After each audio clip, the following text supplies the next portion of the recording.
Hey everyone, Ryan here. Welcome back for more wrestling talk. It's been quite an interesting time in wrestling with both on Monday Night Raw and SmackDown on Friday, ever since the draft has happened over like a couple months ago as it is. So before the whole draft started, Bray Wyatt and Alexa Bliss were both over on SmackDown. They were creating a story of how the Fiend comes out and attacks Alexa, and all of a sudden Alexa Bliss is now on that dark side of things. It looks like the Fiend has a little friend now, but because of the whole draft, they're both over on Monday Night Raw now. They've been making a really strong impact as it is once they actually came over too. Heck, did you guys actually catch that moment too when Retribution came out on their first night with the Fiend? The Fiend went wild on them, and he was untouchable, it seemed like, during that time. But anyways, ever since that happened, a little small thing with Retribution, he then ran into Randy Orton once again. And you guys got to remember too, Bray Wyatt and Randy Orton has a past. It's been a couple of years, believe it or not, since they've actually faced each other. But this time around, Randy Orton's facing the Fiend, a side of Bray Wyatt he has never seen before. And the quite interesting story around this too. You got to remember how things were developed back in when they had this feud a couple of years ago. Randy Orton got into the mind of Bray Wyatt and somehow joined the Wyatt family. And you got to remember too, during this time when he was in there, he broke Luke Harper apart from the family. And ever since then, I don't think he never rejoiced. We haven't seen him in quite a while, Luke. He's not part of the family, I don't think, anymore. But anyways, the topic story I want to really mention here is this whole feud once again with Randy Orton and Bray Wyatt. Bray Wyatt's got the split personality, which is the Fiend, which is the side Randy Orton has never seen before. But it just seems like Randy Orton seems to be on the top of the game as he is. It's cool seeing a whole new different dark side, of course. The Fiend is really good with it. Bray Wyatt, they play mind games all the time. But you got to remember you're facing Randy Orton, which it does have great tricks up his sleeves as well. He is the rattlesnake. He'll attack at any time. He's got those three strong words, RKO. And with the strong words of RKO, how much can he actually handle with the Fiend? We saw the effects of what happened after TLC, of course, the burning the man on fire with the Fiend. It seems like Randy Orton seems to be on the top of the game, but what does this actually mean for the Fiend? Is the Fiend dead? Will he resurrect or what? But we got to see on Monday Night Raw, Alexa come out to the ring and actually tell us the Fiend is still here in spirit. And if you guys can actually remember too, Alexa was on her playground. She called it Alexa Playground. If you guys can actually get the upper look of that playground too, it actually shows A Moment of Bliss.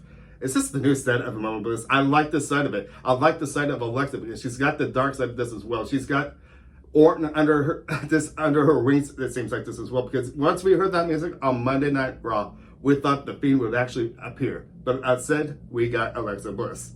So what does this actually mean with everything that happened at TLC? We saw him, the Fiend on fire a couple times. Then, of course, last time he was burned, he was in the middle of the ring. What does this actually mean? Is he going to be gone for a while? I don't want that. But I think this will give us time to see Alexa once again, Alexa Bliss. She's been absent from the ring for quite a while. And speaking of absent from the ring too, this as well, we have not seen Alexa really wrestle in a while. She's been in the act of helping the Fiend and Bray Wyatt, of course. But the last time we actually saw her was she faced Nikki Cross. And ever since then, that story has kind of faded away, it seems like. Maybe Nikki might actually come back in the picture. Maybe Alexa might be able to recruit her from turning into the dark side, something like that. This feels like there should be more people recruited on their side. I know Bray Wyatt likes having himself being this only guy with the Fiend. But it seems like this makes more of a good developing story, I gotta say. So with you guys, wrestling fan of the WWE Universe, what do you guys actually think is going to happen in this story? I actually think you'll probably get Alexa Bliss for maybe another week or two. Then maybe the big build-up, since our Royal Rumble is just around the corner this as well, come next month. Maybe there could be a good wrestling challenge once again between the Fiend and Randy Orton. But I feel that when the Fiend actually comes back, I feel he's going to be darker than ever. And I think I've been hearing speculative rumors this as well too, that he might be getting a new mask as well. What is this mask going to look like if this is true? And if this rumor is actually true, how's this going to affect everybody else? Because you know, anybody who has faced the Fiend in the past have been a changed man.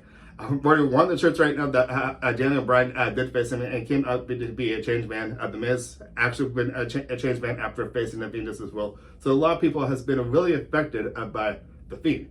So what's going to happen? I'd like to hear from you guys. What do you actually think from this? Where do you think the story might go around and develop with this, with the Randy Orton thing, the Fiend? I just feel once the Fiend actually comes back, I feel he's going to be stronger than ever, I bet you. So anyways, I'd like to hear what you guys actually think. I can start wrapping things up because there's a lot I can actually talk about on the subject, which means there'll probably be more stories down the line just as well. And what do you actually think the story might actually go with Alexa Bliss? Do you actually think too this as well? She'll become even darker as well. I think she'll be because I just noticed when she was on the playground, there was so many little hints in there just as well too. Because I noticed most of the time when she was kind of talking to Randy Orton, she was also leaning to the air side of the swing this as well too. It just seemed like someone was actually there. Ooh, creepy, isn't it? I love the feeling of this because of the new generation. They're bringing the new scare of generation to the WWE, of course.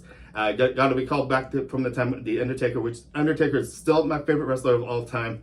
He did the best mind games of all time, and he was so impressive with what he did in the ring just as well too. Check out his documentary just as well too. I'm so inspired by The Undertaker, and I feel since Bray Wyatt's got the split personality of the Fiend, there could be a really good story. And maybe in our short future, maybe we can actually see the Hall of Famer even with a Bray Wyatt this as well too. That would be awesome this as well. So once again, you can see how much I can actually talk on this subject. So I'm going to start wrapping things up and saying thank you for watching. Make sure to give me a thumbs up, subscribe, and I'll see you next time with more wrestling talk. See you guys later. Bye.